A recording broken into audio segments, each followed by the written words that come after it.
You know, when you hear the words contract law, it sounds, well, kind of complicated, right? A little intimidating? But what if I told you it's really just like baking a cake? Seriously. A good, solid, legally binding contract needs a clear recipe and the right ingredients, just like a perfect cake. When you get it right, you've created something reliable, something strong, something everyone can count on. Oh, come on, we've all done it. That little box you check without a second thought, yep, you're making a contract.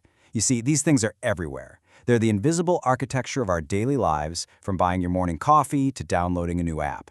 So, what's the magic that turns a simple promise into something the law will actually back up? Well, let's fire up the oven and find out. So, first things first. What is this finished cake we're actually trying to bake? Well, a contract is that final product. It's the beautiful, successful result of following a very specific legal recipe. And right there in the definition is the absolute key. A contract is not just any old agreement. It's an agreement that has the full muscle of the legal system behind it.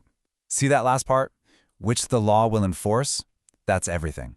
It's the difference between saying to a friend, yeah, I'll help you move this weekend, and actually signing a lease on an apartment. One is a nice promise, the other has real-world consequences. Okay, so how do we get started? Well, every recipe begins with a couple of basic steps to create the base, the batter.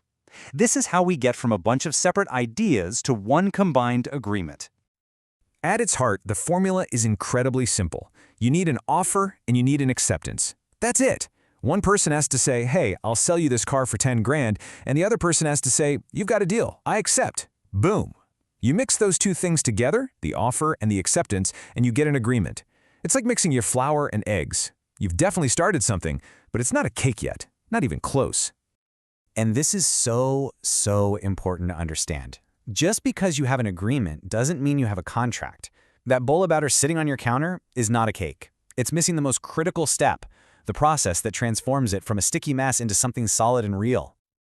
And there it is, the whole recipe. A contract is an agreement plus this magic word, enforceability. Think of enforceability as the heat in the oven. It's a whole collection of other legal ingredients that takes your raw agreement and bakes it into something the law will recognize and protect. Without that heat, all you've got is a bowl of uncooked batter, a promise that could fall apart at any moment. All right, so let's throw open the legal pantry and take a look at these essential ingredients for enforceability. Just like you can't bake a decent cake without things like sugar and butter, you just can't form a real contract without these key legal elements. Now, if you crack open a law textbook, you're going to see this huge, intimidating list of like 10 different things. It's a lot. So to make it way easier, we've grouped them into 3 simple categories. First, who's doing the baking? Second, what are we baking? And third, what are the rules of the kitchen? First up, the bakers. The people making the deal have to be competent. That basically means they're of legal age and are of sound mind. They know what they're doing. And just as crucial, they have to give free and genuine consent. You can't be forced, tricked, or seriously pressured into it. Both parties have to be there because they want to be. Next, let's talk about the deal itself. The recipe has to have a lawful object, which is a fancy way of saying you can't make a contract to do something illegal. Duh, right? It also needs certainty of meaning. So the terms have to be clear, not super vague. And then there's the big one. It needs lawful consideration. So what on earth is consideration? It's the classic quid pro quo, something for something.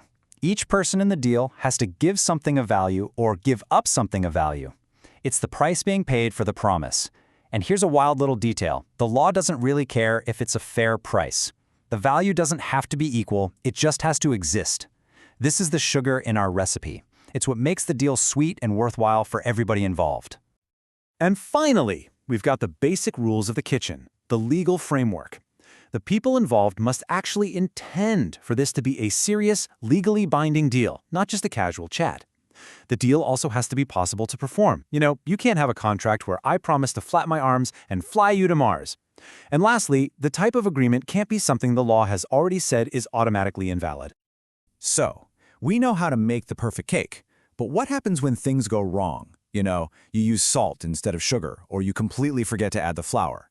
Well, in the world of law, just like in baking, you get what I call kitchen disasters, contracts that are just fundamentally broken. This breaks down the 3 main types of failures. First, you've got a void contract. This thing was never a real contract to begin with. It's like a cake with no flour. It was doomed from the start and was never going to work. Then you have a voidable contract. This is like a lopsided cake. It's valid for now, but one of the parties has the choice to cancel it, maybe because they were misled or pressured. And finally, you have an illegal contract. This one's simple. It's a poisoned cake. The whole point of it is forbidden by law and no court will ever touch it. Okay, so we've been through the whole recipe, all the ingredients, and even the spectacular kitchen fails. But why does any of this actually matter to you? Let's bring this whole thing out of the abstract legal kitchen and into the real world. Here's the bottom line. This recipe, this whole system, is the foundation of trust in our society. Contracts are what allow us to rely on the promises other people make. Think about it. Whether you're an employee, a customer, or a business owner, this legal framework is what gives us the confidence and the predictability to deal with each other every single day. Without it, things would be chaos. And really, that's the big takeaway here. Now you know the basic recipe. You need an offer, an acceptance, and all those essential ingredients that create enforceability.